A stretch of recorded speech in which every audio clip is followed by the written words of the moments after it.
आज की हमारी कहानी है पैसा और पिता फैमिली स्टोरी।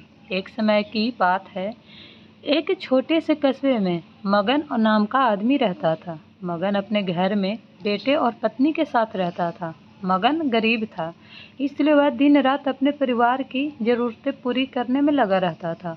वह हर हाल में बेटे और पत्नी की खुशी चाहता था। मगन एक छोटी सी कंपनी में काम करता था, जहां उसकी आमदनी घर खर्चे जितनी हो जाती थी, लेकिन फिर भी मगन कंपनी वाला काम खत्म करके दूसरी जगह जाया करता था ताकि कुछ और पैसे कमा सके। काम में व्यस्त होने से वह अपने परिवार को समय नहीं दे पा रहा था। मगन 24 घंटे में से 15 घंटे घर से बाहर ही काम में निकाल देता था। रात को देर से आता और सुबह जल्दी जाता था। इस तरह कुछ दिन बीतते गए। एक दिन मगन की पत्नी ने उससे कहा कि आप पूरे दिन काम करते हैं और हमें समय नहीं देते हैं। वैसे भी हमारा खर्चा आराम से निकल जाता है, तो आप इतनी मेहनत क्यों करते हो? हमारे पास जितना है उसी में हमें खुश रहना चाहिए। इसलिए आज हम तीनों कहीं घूमने चलते हैं। तब मगन कहता है कि बस कुछ समय दे दो मुझे और मेहनत करने दो, फिर आराम ही आराम है।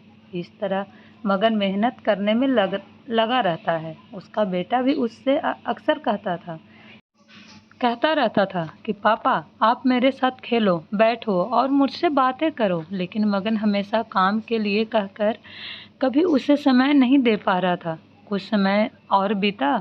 अब मगन की किस्मत चमकी। मगन की नौकरी जिस कंपनी में थी, अब उसका मालिक मगन को मैनेजर बना देता है, क्योंकि मगन काफ़ी समय से वहाँ काम करता था और अब वह मालिक का विश्वास पात्र बन गया था। मैनेजर बनने के बाद मगन बहुत अमीर हो गया। उसकी आमदनी अच्छी खासी थी।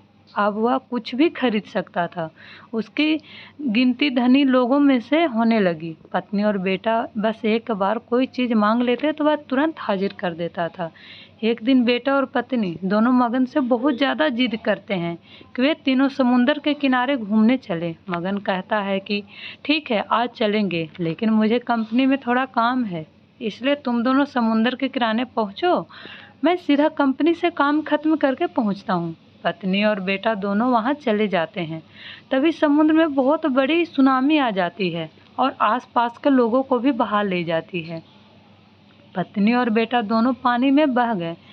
अब जब मगन वहाँ पहुँचता है तो ऐसी हालत देखकर घबरा जाता है। उसने हर जगह देखा, लेकिन सब कुछ नष्ट हो चुका था। उसे यकीन हो गया कि उसकी पत्नी और बेटा भी बह गए।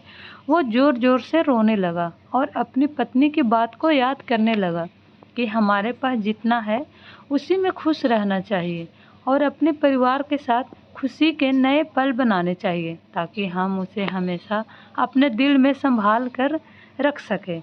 पैसों का क्या है, कभी होंगे तो कभी नहीं होंगे। अगर आपको ये कहानी पसंद आए तो मेरे चैनल को लाइक एंड सब्सक्राइब ज़रूर कीजिएगा। Thank you so much.